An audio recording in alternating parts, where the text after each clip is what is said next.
রিয়াজ, রিয়াজ। হ্যাঁ ভাই বলো। তোর ভাবি বলে তোকে বাজারে যেতে বলেছিল, যাসনি কেন? আমি তো তুই নাকি আনতে গিয়েছিলাম। তুই নাকি আনতে গেছিলি, তো এই কাজ করবে কে?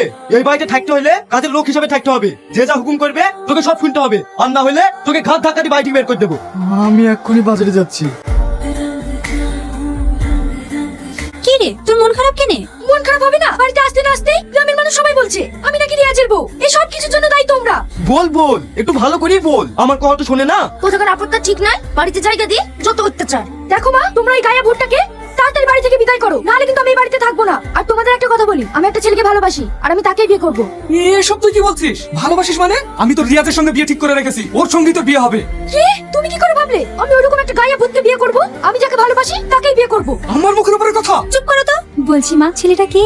ছেলেটার নাম রাজ, বাড়ি রানাঘাট। ওরা ভীষণ বড় লোক। হ্যাঁ বলছি মা, তোর কাছে ছেলেটার কোনো ছবি আছে? দাঁড়া দেখাচ্ছি। এই দেখো, ছেলেটা খুব সুন্দর, আমার মেয়ের পছন্দ আছে। মা, ওদের বাড়ি সবার আমাকে ভীষণ পছন্দ, ওরা এই বিয়েটা তাড়াতাড়ি সারতে চায়। ঠিক আছে, তুই ওদেরকে একদিন আসতে বল, এখানেই সব কথা হবে। ঠিক আছে মা। দেখো, এই বাড়ির মরল আমি, আর আমার মেয়ের কার সাথে বিয়ে দেবো সেটা আমি ঠিক করবো। তুমি বেশি বকো না, তোমার কথা মতোই অনাথের সাথে আমার মেয়ের বিয়ে দিয়ে আমি আমার মেয়ের জীবনটাকে নষ্ট করতে পারবো না। তুই ওদেরকে আসতে বল। এই বাড়িতে যত অসাধ্যের মূল্য হচ্ছে। দেখেন, মেয়ে আমাদের ভীষণ পছন্দ। কি বলো তুমি? হ্যাঁ, আমি তো আগেই বলেছি আমার বৌমা হিসাবে তুই নাকি চাই। কি হলো ভাই, আমার ছেলেকে আপনাদের পছন্দ?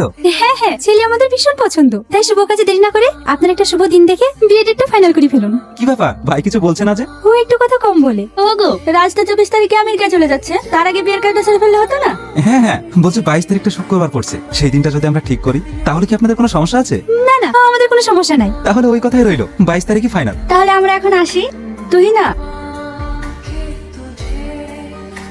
শোন, দেখলি তো 22 তারিখে আমার বিয়ে, তাই আমি চাই না আমার এই শুভ দিনে তোর এই অপয়া মুখটা দেখতে। তাই তুই যত তাড়াতাড়ি পারবি এই বাড়ি থেকে বিদায় হ। তুমিও নিয়ে চিন্তা করো না, আমি তোমাকে কথা দিচ্ছি আমার এই অপায় মুখ তুমি আর কখনোই দেখতে পাবে না। তবে শেষবারের মতো তোমায় একটা কথা বলবো, আমি তোমাকে অনেক ভালোবেসেছি, আমার জীবনের থেকেও বেশি। কিন্তু কখনো ভেবে দেখিনি যে বামনে ঘরে চাঁদের আলো কখনোই পৌঁছায় না। তুমি অনেক ভালো থেকো। দাঁড়াও, কোথায় যাচ্ছ?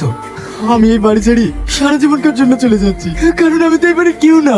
আমি তোমাকে কখনো বলেছি যে তুমি এই বাড়ির কেউ না? তাহলে আমাদেরকে ছেড়ে তুমি চলে যাচ্ছ কেন? আমি কোন আশে থাকবো বলেন? আমি তোকে আমার জীবনের থেকে বেশি ভালোবেসেছি, সেই আমার মুখ দেখতে চাই না।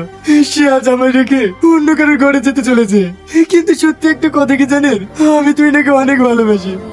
তুমি কেঁদো না, এটা তোমার কোনো দোষ নেই। তোমার জীবনটা নষ্ট করার মূলই হচ্ছে আমি। পারলে তুমি আমাকে ক্ষমা করে দিও। আপনি কি বলছেন? আপনার কোনো দোষ নাই, আসলে আমার কপালটাই খারাপ।